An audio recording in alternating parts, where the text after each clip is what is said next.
మరికొన్ని గంటల్లో సీఎం రేవంత్ రెడ్డి ఖమ్మం జిల్లా పర్యటన నేపథ్యంలో అన్ని ఏర్పాట్లు చకచకా పూర్తి చేస్తున్నారు జిల్లా ఉన్నతాధికారులు. మరోవైపున మాత్రం వైరాలో ఉన్నటువంటి సీఎం సభ ప్రాంగణం సంబంధించి చూసుకుంటే కనుక శాంతినగర్ సమీపంలో సుమారు 15 ఎకరాల్లో సభ సజావుగా జరిగే విధంగా అన్ని ఏర్పాట్లు చేశారు అధికారులు. మొత్తానికైతే కేవలం 6 ఎకరాల వరకు కూడా సీఎం డయస్తో పాటుగా మొత్తానికైతే సభకు వీక్షించే విధంగా అన్ని ఏర్పాట్లు చేశారు అధికారులు. మరోవైపున సీఎం అంటే డయస్ ఏదైతే ఉందో డయస్ వెనక పక్కనే ప్రత్యేక చాపర్లోనూ హైదరాబాద్ నుంచి రానున్న సీఎంకు మొత్తం అక్కడ ల్యాండ్ అయిన తర్వాత అక్కడ నుంచి నేరుగా బారికేడ్ల ద్వారా ప్రత్యేకంగా ఒక సెక్యూరిటీ సిబ్బంది నడమ మొత్తం సీఎం డయస్కు చేరుకునే విధంగా అన్ని ఏర్పాట్లు చేశారు అధికారులు. మరోవైపున ఎలాంటి ఇబ్బంది ఎదురుకాకుండా సభకు వచ్చేటువంటి రైతులు కావచ్చు, అదేవిధంగా కాంగ్రెస్ పార్టీ అభిమానులు కావచ్చు, సుమారు 1,00,000 మంది వరకు కూడా వస్తారని అంచనా వేసిన నేపథ్యం అయితే ఉంది. దాంతోపాటుగా భారీ ఎల్ఈడీలు కూడా సుమారు 16 వరకు కూడా ఏర్పాటు చేసి ఎక్కడ వారు అక్కడ కూర్చొని వీక్షించే విధంగా అన్ని ఏర్పాట్లు చేశారు. మరోవైపున సుమారు ఈ యొక్క రైతు వేదిక అంటే రైతు రుణమాఫీకి సంబంధించింది కూడా సుమారు 2 లక్షల కోట్ల వరకు అంటే ఈ యొక్క అమౌంట్ తోటి ఈ యొక్క రైతు రుణమాఫీ చేస్తున్న నేపథ్యంలో 2,000 అంటే సుమారు 2 లక్షల రూపాయల నిధులతోటి అంటే రైతు రుణమాఫీ పథకానికి అంకురార్పణ చేస్తున్నారు 3వ దఫా మొత్తంగా సీఎం రేవంత్ రెడ్డి. దాంతోపాటుగా ఇక ఏర్పాట్లను పరిశీలించేందుకు రాష్ట్ర హస్తకళ చైర్మన్ మనతో పాటు నాయుడు సత్యం గారు మనతో పాటు ఉన్నారు. అన్న నమస్తే. జనరల్గా ఈ యొక్క సీఎం ఏర్పాట్లు సభా ప్రాంగణం దగ్గర ఉన్నారు. ఈ యొక్క ఏర్పాట్లు ఎలా జరుగుతున్నాయి, ఎంతమంది వచ్చేందుకు రైతులు అంటే రైతు భరోసా రైతు రుణమాఫీకి సంబంధించింది కూడా ఎంతమంది రైతు వస్తారని అంచనా వేస్తున్నారు, ఎన్ని వేల కోట్ల రూపాయల రైతుకు రుణమాఫీ అయ్యేలా విధంగా అధికారులు చర్యలు తీసుకుంటున్నారు? ఆగస్టు 15 మన భారతదేశానికి స్వాతంత్రం వచ్చినటువంటి గొప్ప దినం. ఈ ప్రాంతానికి ముఖ్యంగా తెలంగాణ ప్రాంతానికి తలమానికగా ఉన్నటువంటి ఖమ్మం జిల్లాలో రేపు మన ముఖ్యమంత్రి గారు, ఉప ముఖ్యమంత్రి గారు, మంత్రులు అందరూ కూడా 2 లక్షల రుణమాఫీని చేసేటందుకు ఇది వైరానే వేదిక చేసుకున్నందుకు ముందుగా వారి ఇరువురికి మంత్రివర్గానికి నా హృదయపూర్వక కృతజ్ఞతలు తెలియజేస్తూ ఉన్నాం. ఈ ప్రాంతంలో రైతులు 1,00,000 మంది పైచిలుకు ఈ ప్రాంగణం నిండిపోతారని నా అంచనా. నా అంచనే కాదు, జనంలో ఉన్నటువంటి ఉత్సాహం అలాంటిది. ముఖ్యంగా దేశంలో ఎక్కడా జరిగినటువంటి కృష్ణా గోదావరి అనుసంధానం ఏదైతుందో వైరా ప్రాజెక్టులో రేపు జరగబోతూ ఉంది. వైరా ప్రాజెక్టు కింద 1,20,000 ఎకరాలు సాగునీరు, 280 గ్రామాలకు త్రాగునీరు అందించేటువంటి బృహత్తర కార్యక్రమానికి ముఖ్యమంత్రి రాజశేఖర రెడ్డి గారు ఉన్నప్పుడు ఆనాడు ఎమ్మెల్సీ బట్టి విక్రమార్క గారు అంకురార్పణ చేశారు. ఈ ప్రాంతంలో ఉన్నటువంటి గోదావరి నది మొత్తం గోదావరి నదిలో వెళుతున్నటువంటి ప్రతి నీటి చుక్కను పట్టి మన రైతులకు అందించాలనే దృఢ సంకల్పంతో ఆనాడు ముఖ్యమంత్రి, ఆనాడు ఎమ్మెల్సీగా ఉన్నటువంటి బట్టి విక్రమార్క గారు ఇద్దరు ఆలోచన విధంతో ఆ రోజున రాజీవ్ సాగర్, ఇందిరా సాగర్ అనేటువంటి నామకరణం చేసి ఆ రోజు శంకుస్థాపన చేయడం జరిగింది.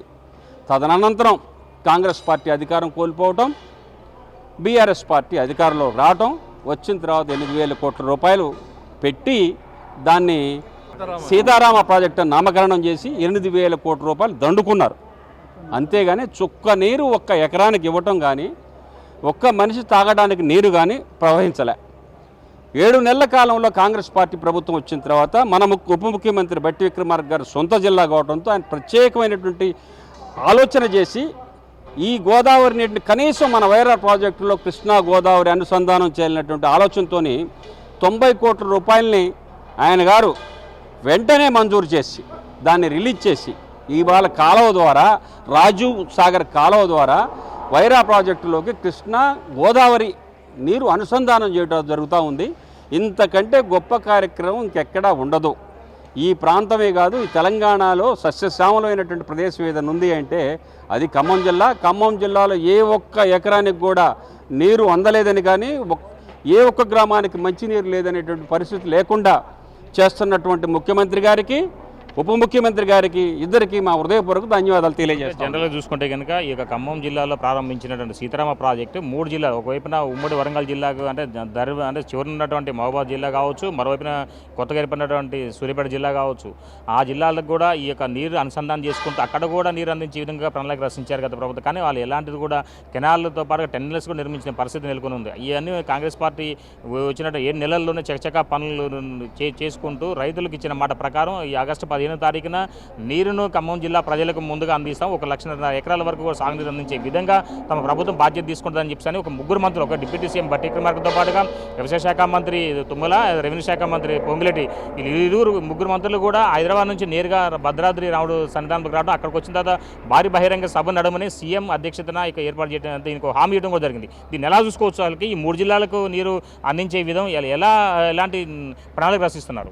అంటే రాష్ట్ర బడ్జెట్ మీరు అందరూ చూస్తూ ఉన్నారు. 7,00,000 సుమారు 50,000 కోట్ల రూపాయలు అప్పు చేసిపోయాడు మహానుభావుడు కేసీఆర్ గారు. దాని వడ్డీయే ప్రతి సంవత్సరం 40,000 కోట్ల రూపాయలు ప్రతి నెల కట్టవలసిన పరిస్థితి ఏర్పడ్డది. ఒక గొప్ప వ్యక్తి ఈ తెలంగాణ ప్రాంతానికి ఫైనాన్స్ మినిస్టర్గా వచ్చాడు. చాలామంది ఫైనాన్స్ మినిస్టర్లు చేస్తారు. ఎక్కడ కుంటుపడకుండా ప్రస్తుతము వైరా ప్రాజెక్టు వరకు ఈ నీటిని అందించి, ఆ తర్వాత దశల వారీగా గతంలో ఈ ప్రాజెక్టుకి ఎంతవరకు అయితే డిజైన్ చేశారో దాన్ని మళ్ళీ రీడిజైన్ అనే పరిస్థితి లేకుండా పూర్తిగా నీరు అందించేటువంటి కార్యక్రమం తప్పనిసరిగా 100% చేస్తారు, చేసి చూపిస్తారు. ముఖ్యమంత్రి రేవంత్ రెడ్డి గారి యొక్క మాట అన్నాడు అంటే అది వేదవాక్యే. దానికి ఉదాహరణే రేపు 2,00,000 రూపాయల రైతుల యొక్క రుణమాఫీలు. ఆయన ఏదైతే తలపెట్టాడో దానికోసం ఎక్కడి దాకైనా పోతాడు. ఈ తెలంగాణ ప్రాంతంలో మన ముఖ్యమంత్రి వచ్చిన తర్వాత, పాదం పెట్టిన తర్వాత ప్రాజెక్టులు మొత్తం నిండాయి. కృష్ణా, గోదావరి పొంగుతూ ఉన్నాయి. ధవళేశ్వరం అంటే ఏ ప్రాజెక్టులో చూసినా నిండుకుండలాగా ఉన్నాయి. ఇంతకంటే గొప్ప అటువంటి చరిత్రలో ఇంతకంటే గొప్ప ముఖ్యమంత్రి ఎక్కడుంటాడు? ఆనాడు మహానుభావుడు వైఎస్ రాజశేఖర రెడ్డి గారు, ఇవాళ మాకు రేవంత్ రెడ్డి గారు.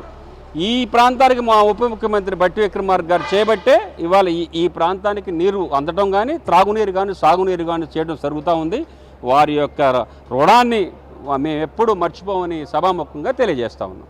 మొత్తానికి చూసుకోవచ్చు, సీఎం యొక్క సభను మరికొన్ని గంటల్లో ప్రారంభంగా ఉన్న తరుణంలో మొత్తానికైతే మాత్రం అన్ని ఏర్పాట్లు సిద్ధం చేశారు అధికారులు. మరోవైపు యుద్ధ ప్రతిపాదికన ముందు పెండింగ్ పనులు, చిన్న పనులు ఉన్నా కూడా అవన్నీ కూడా పూర్తి చేసేందుకు అధికారులు కూడా రంగం సిద్ధం చేసిన నేపథ్యంలో మనం విజువల్ చూసుకోవచ్చు. మరి ప్రజెంట్ మనం డైస్ దగ్గర ఉన్నాం. ఇక్కడ నుంచే సీఎం రేవంత్ రెడ్డి ప్రసంగం చేయనున్నారు. రైతులు ఉద్దేశించి రైతు రుణమాఫీకి సంబంధించిన విషయం కూడా ఇక్కడ నుంచే యావత్ రాష్ట్రానికి సంబంధించిన రుణమాఫీ ఏదైతే మన 2,00,000 రూపాయలు రుణమాఫీ పథకం ఉందో ఆ పథకానికి సంబంధించిన అంకురార్పణ కూడా ఇక్కడ నుంచి జరుగుతుంది 3వసారిగా.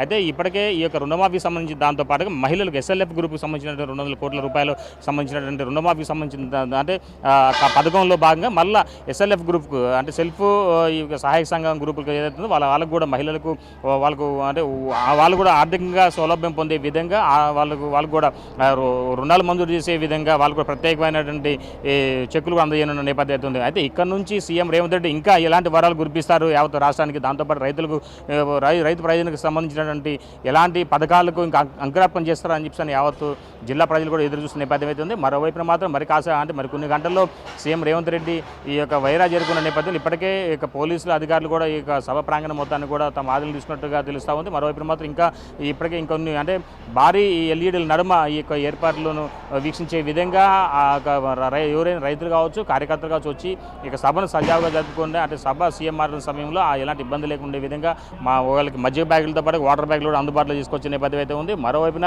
ఇప్పటికే ఈ యొక్క సభ ప్రాంగణం అంతా కూడా అన్ని కలెదురుతూ జిల్లా ఉన్నతాధికారులు, అదేవిధంగా వ్యవసాయ శాఖ మంత్రి తుమ్మల నాగేశ్వరరావుతో పాటుగా ఈ వివిధ ప్రజాప్రతినిధులు కూడా ఈ సభ ప్రాంగణం చేరుకొని ప్రతి ఒక్క పనులు మానిటరింగ్ చేసిన నేపథ్యం అయితే ఉన్నది. ఇది ఇక్కడ తాజా పరిస్థితి. Camera Sampath, Bhaskar, big TV, Wyra. For more videos like this, subscribe Big TV channel.